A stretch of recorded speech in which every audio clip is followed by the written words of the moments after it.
This might be the first time that we actually release an episode on time. If I do what I'm supposed to do, this will be dropping on Saturday like I meant for it to drop on Saturday. What are we talking about today? I'll tell you what we're going to talk about. We're going to talk about something positive for once. We ain't got no negative news. Not today. We're not going to do that. Today we're going to celebrate. What are we going to celebrate? We're going to celebrate Kevin Hart. Oh my God. Can we just take a moment to appreciate Regina Hall? Hold on. Like, you're not taking the time that I need you to take when it comes to Regina Hall. Y'all not appreciating what I'm saying when I say, like, let's take a moment and pause and really thank Regina Hall for being on this earth. Oh my God. Oh my God. Oh my God. Oh my God. So I looked up and I seen Regina Hall on the TV, and I might have paused it for a little bit. I might have taken a break, walked around in the same little circle, kept looking at the screen the whole time, just taking some photos on my phone that was not even needed. Again, I hope y'all taking this moment to appreciate the beauty that is Regina Hall. Anyway, I seen her on the screen. I seen Dave Chapelle, Jerry Seinfeld. Who else did we see on there that made me go like, damn? I seen Little Dicky on there, and that one was a little bit weird just because I ain't seen Little Dicky in a hot minute, not since like, I don't know, I feel like mid 2010s or something like that. Like I ain't watched or listened to his music in a really hot long time. So to see him on stage, I was like, why did they put Little Dicky up on there for Kevin Hart? It's like, what's their connection? Of course, when I watched it, I figured out what it was, but we'll get into all of that. So anyway, the point is, as I'm seeing these people come up on stage and I'm seeing tears dropping down people's faces and I'm reading the captions, I'm seeing the jokes that is coming out. I'm like, yo, that's kind of funny. I realized, fuck talking about the Shannon Sharp Kel Mitchell interview. So I sat down and I watched it, and that's what we're going to discuss. We're going to discuss Kevin Hart winning the Mark Twain Award, but specifically the presentation that came with it through Netflix. Netflix is on one right now, man. They identifying what the people want to see. They putting the content out, and it's looking good. It's looking real good out there. I'm not even going to do what I did with the roast. I'm not breaking down the comedians because this wasn't that type of individual where it's like, yo, let me tell you what was funny about the person that came up here and what wasn't funny about the next person that came up here. Here's the highlights of who you should watch and who you shouldn't watch. Nah. I'm gonna see if I can get 3 things to make sense about why this is such a great watch, why you should sit down and appreciate what that moment was. Number 1, relationships. That's what this showed. Bigger, stronger, more poignant than anything else. The importance of having relationships from the beginning when you ain't got nothing around you. No matter what situation you in or right now, you have a dream, you have somewhere you want to go. How you treat the people that are around you, that have got your back, that are showing up for you right now matters, because 10, 20, 30, 40 years, when it's time to look around and like take stock of what you've become, whether it's you met your dream or not, you want to make sure you've got people in your corner who you feel good about. Feel good that they have shared memories and stories with you. If they are to talk about you, you can relate to what they're saying, and it genuinely pulls at your heartstrings to hear them, to be like, I'm so glad that I went on that journey with you, that I experienced this thing we call life together. And Kevin Hart has that in spades up on this stage, and I'm sure there's 1,000 other people that could be up on this stage. Maybe not 1,000. It seems like he keeps his circle pretty tight, but he's got so many individuals that are quality people up on that stage, and it comes through the screen. Starting from Jerry Seinfeld and that relationship you have with somebody when you're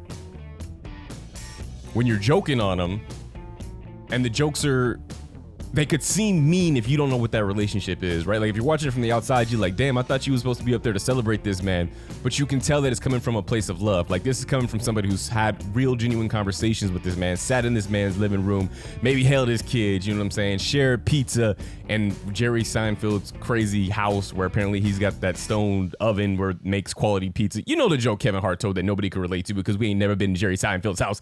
At the end of the dinner party, Seinfeld came walking out. He was like, nobody go anywhere. You guys are in for a treat. Tonight, we're gonna have some brick oven pizza. They start chanting, bop, bop, bop, bop, bop. White woman leaned over the table. She was like, it's short for brick oven pizza. I was like, oh, shit.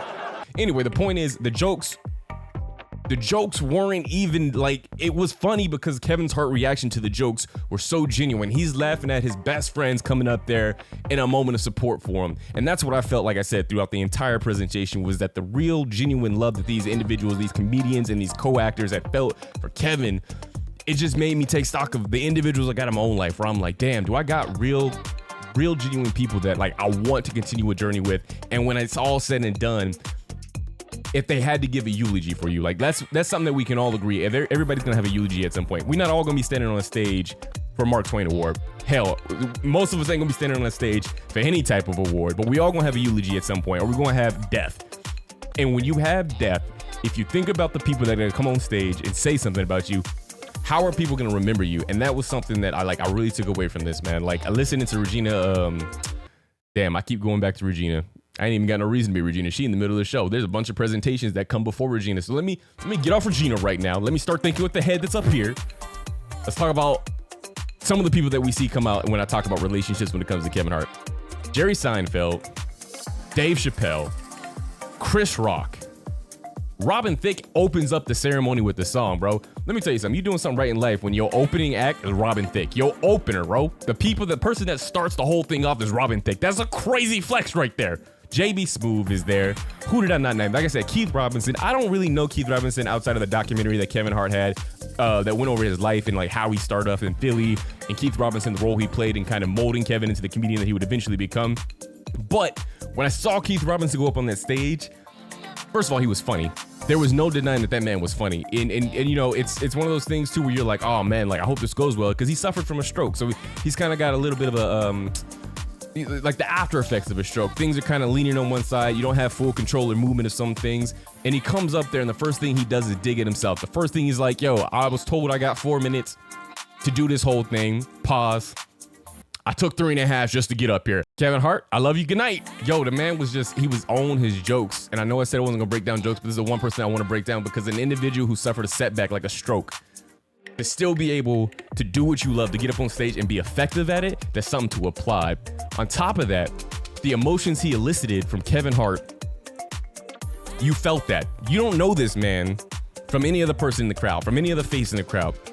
But as he's sitting there and he's relaying what it was like to grow up with Kevin, and he's doing it through proper joke form that's making you laugh, emotion. I ain't gonna say tears. It's not gonna bring you to tears, but you're gonna feel the emotion of how important this moment is for Keith and Kevin. You can see that electricity between them of two people who have gone through some shit together, some real shit together, and are now taking stock of like how far they've come. In particular, one has come in general and how proud that other individual has. Somebody in a mentor position, and that's what Keith Robinson does up there. So I really felt that. You also got Tiffany Haddish who comes up there, which was also wild. This one was like seeing Little Dicky, because I ain't seen Tiffany Haddish in a hot minute either. She was like on a meteoric rise, and then that whole controversy came out with the whole kid skits and you know whatever else people were trying to do to take her down. So we ain't seen her in a hot minute. So to see her come out and tell some jokes was really dope. To see that Kevin stayed loyal to a friend, because we'd seen Kevin championing Tiffany Haddish that entire run that she had when she was in the girls trip. She was in this movie Night School. Square root, focus. Her stand-up specials, I think he had helped, get off the ground. She was putting on other people. Like, she was rising through the ranks rapidly. And Kevin Hart, I always seem to see, you see Haddish, you see Kevin. And then she would always talk about how Kevin had always been that dude for her, big brother for her and stuff like that. So to see, even though she went through the controversy, Kevin was still standing 10 toes down and was like, yo, when I get this big moment in my life, when I get this Mark Twain award, Tiffany, get your ass out here, come up here and thank me. But also just like show that I still fuck with you.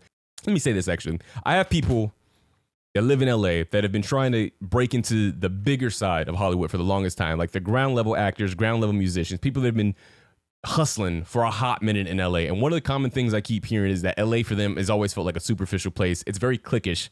You're either in the in or you're in the out. And if you're trying to move around in these circles and you do have talent, the people you meet are always trying to figure out what they can take from you. And I'm not saying this is across the board LA. I've only spent a couple days out there, I think a week at most.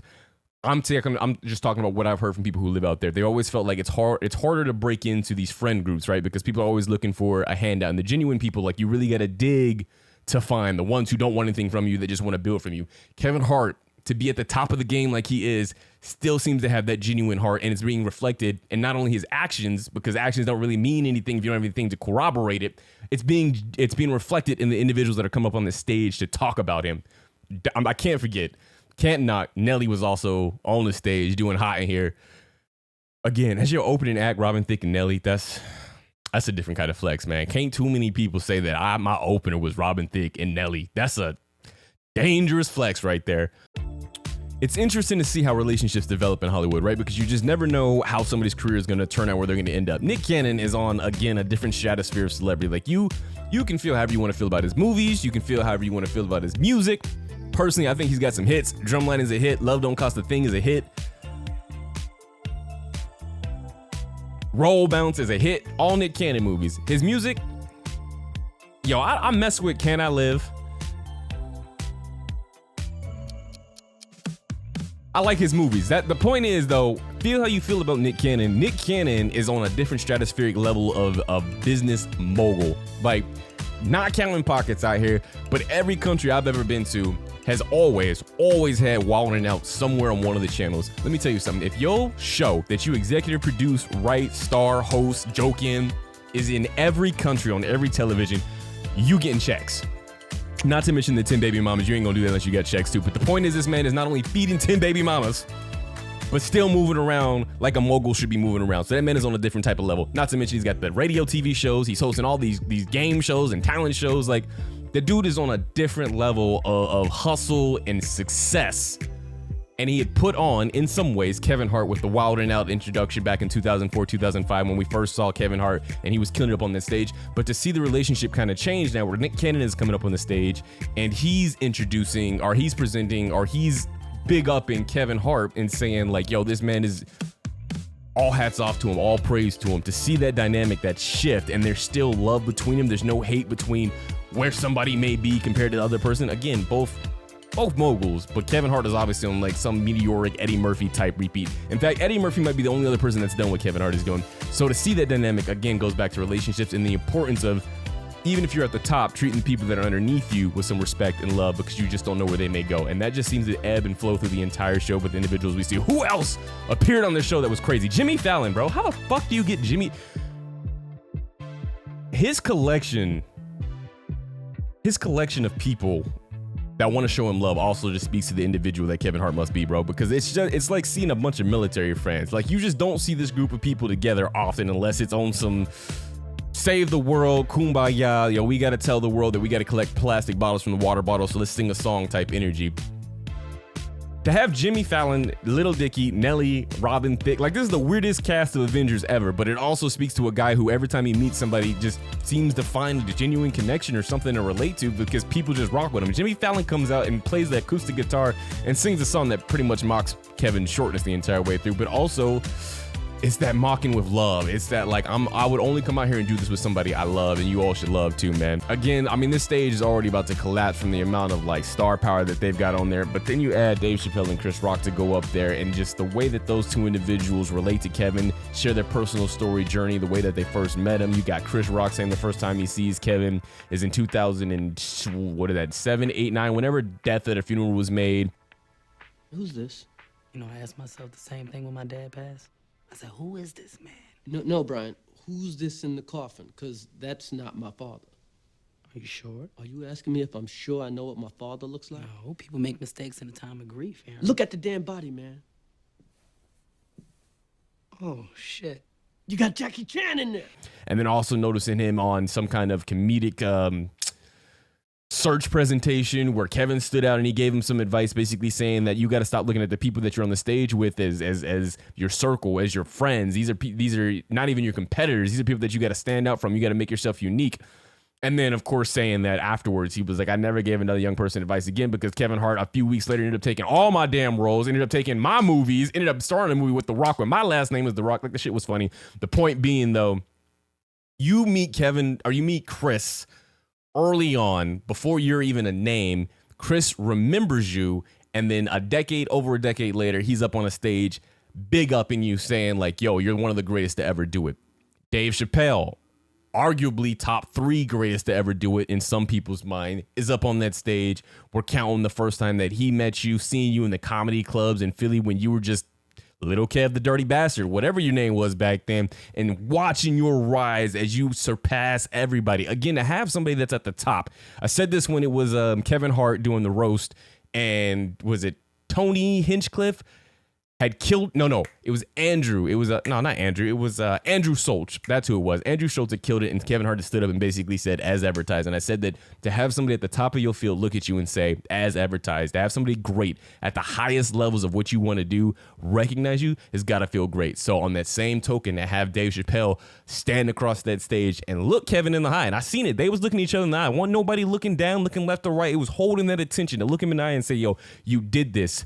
You are one of the greats, and this is cementing your legacy. Outside of just the award, look at the people that are in this room right now, here to say thank you, Kevin, for just being alive.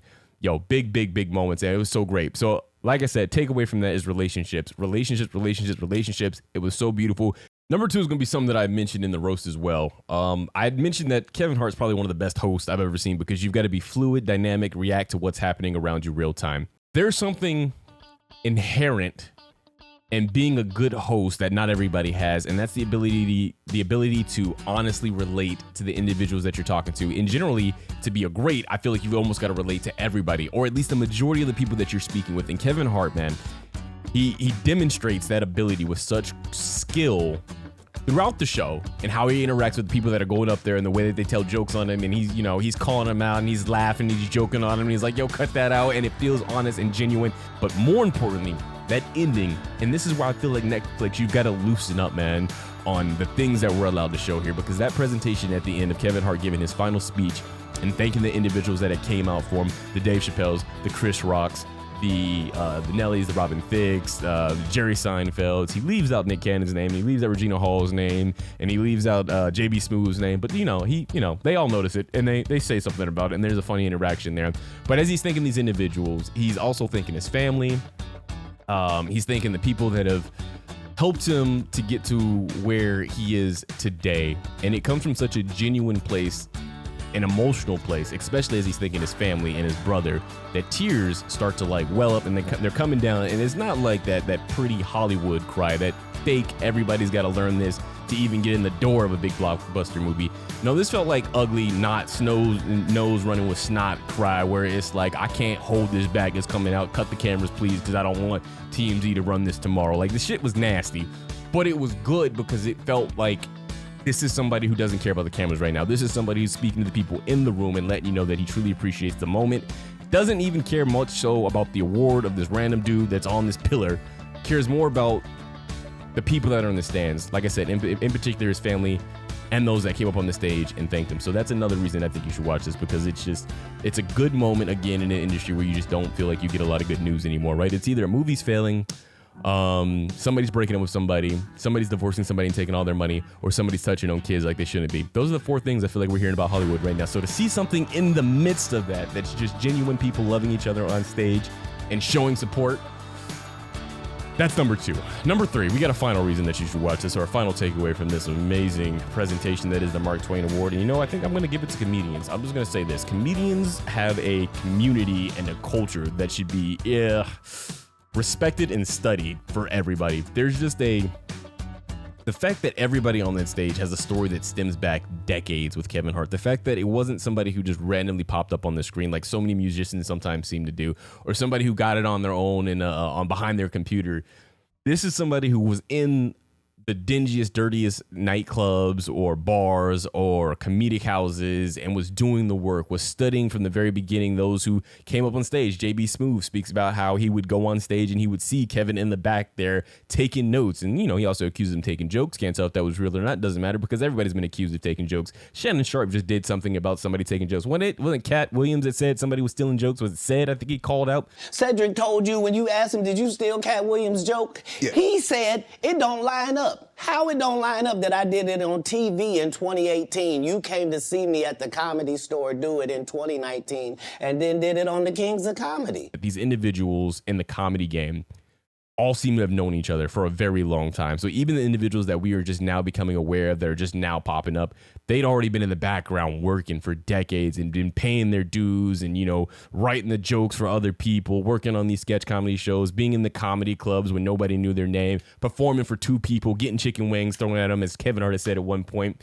And then to see those individuals come together and relate those stories to the rest of the world, man, it's just something that almost makes you feel like you're missing out on it. Like, you're just like I've never had a desire to be a stand-up comedian. Never wanted to be on a stage and tell a joke. I think that's probably one of the most difficult jobs in the world. I'd rather fly a plane. I'd rather drive a yacht. I'd rather go to war than stand on a stage and have to tell jokes. It's just not meant for me. But when you see these individuals, how they love each other and how they have those relatable stories and how they talk about the grind, especially from that 90s to 2000s era, there's envy in that. There's like, yo, you do want to be a part of that culture because it's a select small group that looks out for each other. For the most part, it seems like they look out for each other. And, when it comes time to step out and deliver support, they seem to do that regardless of what their own busy schedules might be like or what their commitments are. Like, I can respect and appreciate the love that they have for each other who have dedicated themselves to the craft of comedy. And you can also see it when they do a joke with Nick Cannon, and at one point he's like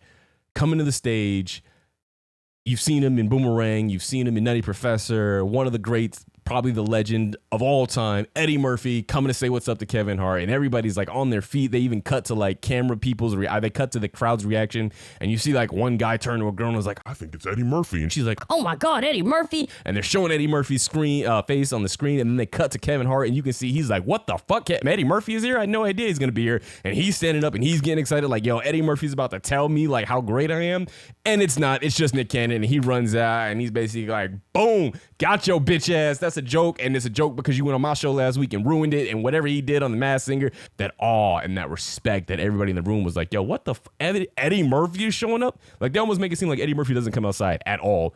So that high esteem that this comedic, almost mythological creature has amongst this group is just something that you end up envying and feeling whenever you see these great comedians come together, and like even the greats are looking around like, the unicorn's coming out today?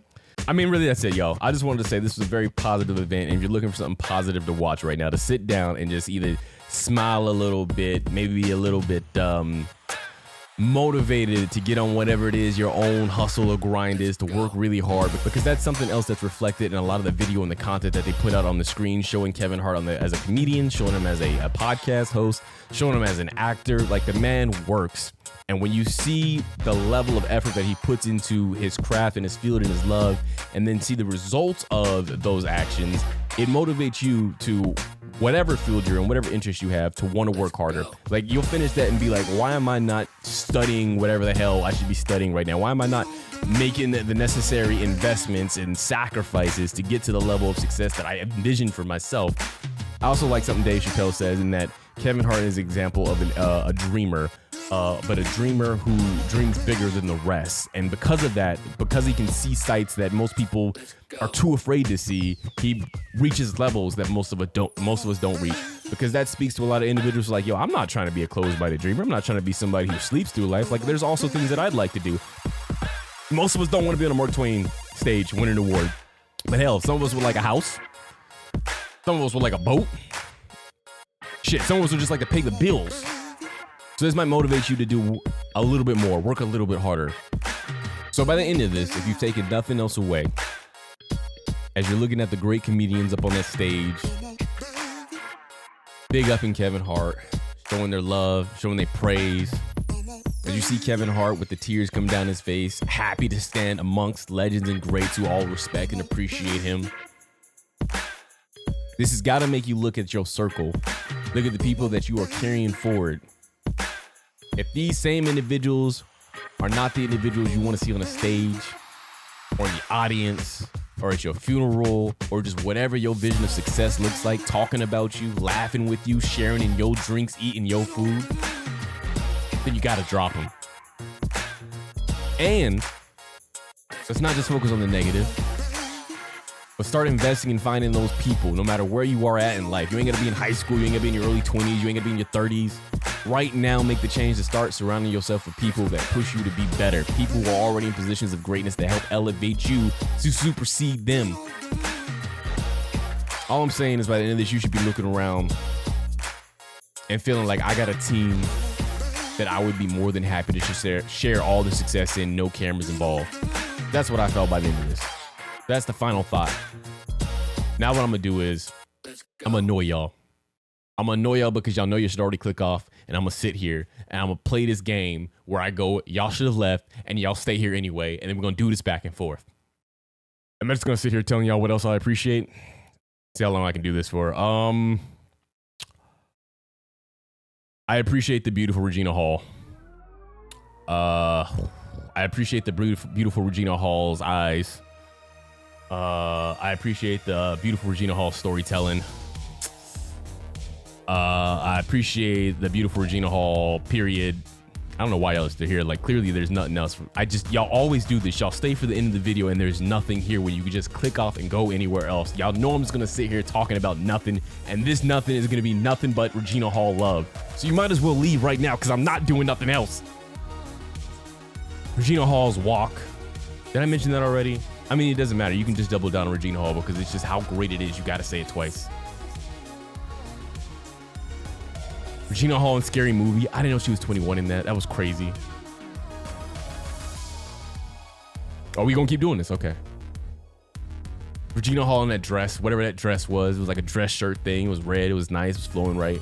I ain't seen no man beside Regina Hall too. So, yo, y'all gotta blow these numbers up so I can talk to Regina Hall. Just come on. Just like, please click like, leave some comments, share it, whatever you gotta do so I can get a room with Regina Hall before she finds somebody. Or maybe she do got somebody, in which case forget what I said. Or actually don't. Keep blowing it up anyway so I can still figure out. I'll pretend like I don't know.